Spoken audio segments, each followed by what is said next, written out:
nagpaabot ng tulong ang mga pulis sa bayan ng Atok, Benguet para sa mga magsasakang kasalukuyang nag-aani ng repolyo.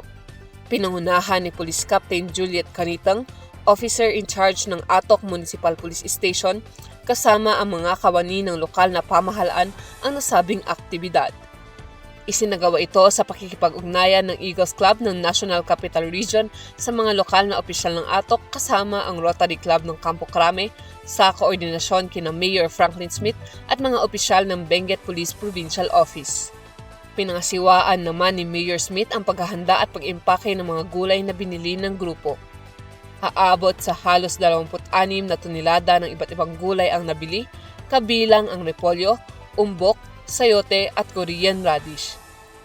Ipapamahagi ang mga ito sa community pantry sa kanilang mga nasasakupan sa Manila at Region 4A.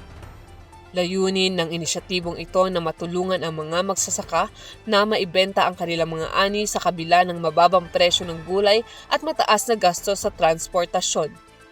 Inaasahang magbibigay ito ng ginhawa sa mga magsasaka at makakatulong din sa mga pamilyang nangangailangan. Anjay Dumiles para sa Herald Express.